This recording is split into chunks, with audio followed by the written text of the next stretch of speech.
All right, Ricky, we'll just start with opening remarks as the team gets back to league play here and then hosts Bay FC here for the final game of the regular season on Saturday. How's the team navigating preparations for that match?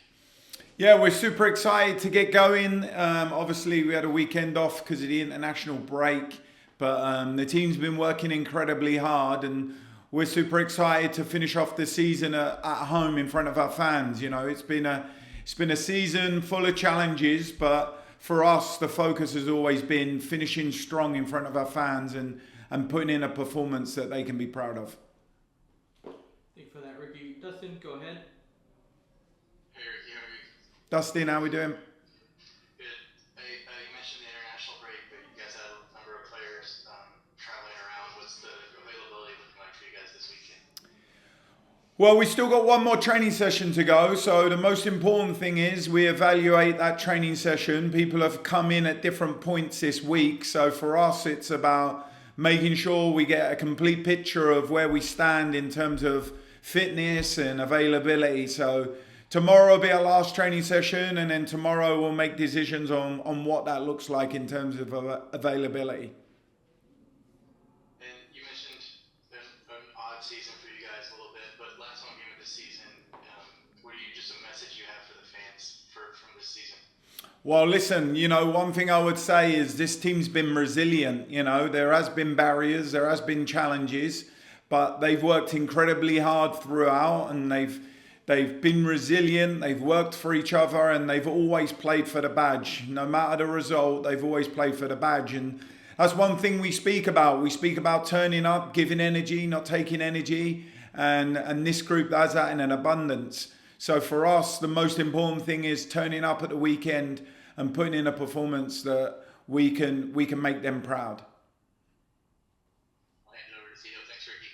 Appreciate it, Dustin. Thank you. Theo, go ahead.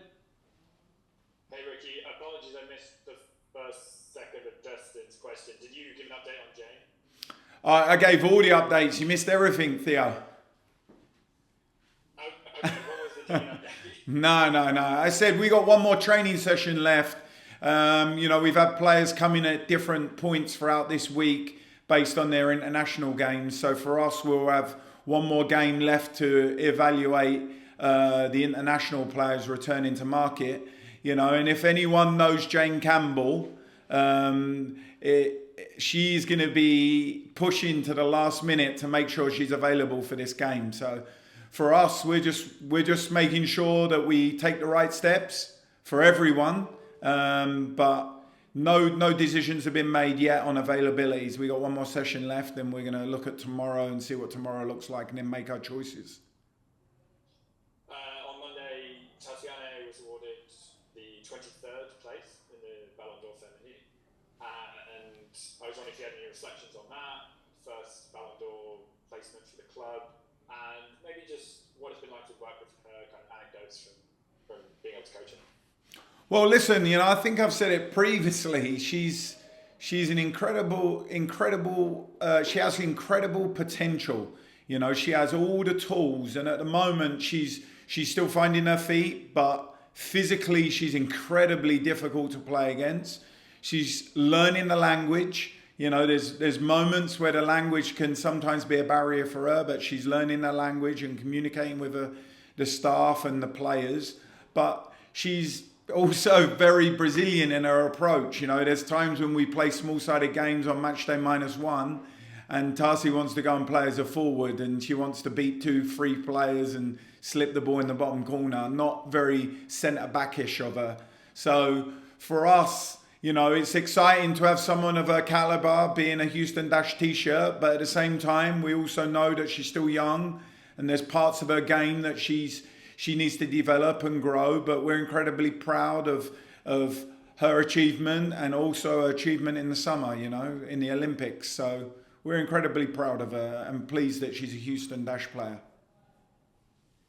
Last one for me, kind of want to focus on the game. I know, you know, great performance in San Diego a few weeks ago, and maybe yourself, definitely Paige, sort of talked about ending their season was like a nice feather to have in your cap. You could do the same to another California team. Had a lot of success against California teams this year.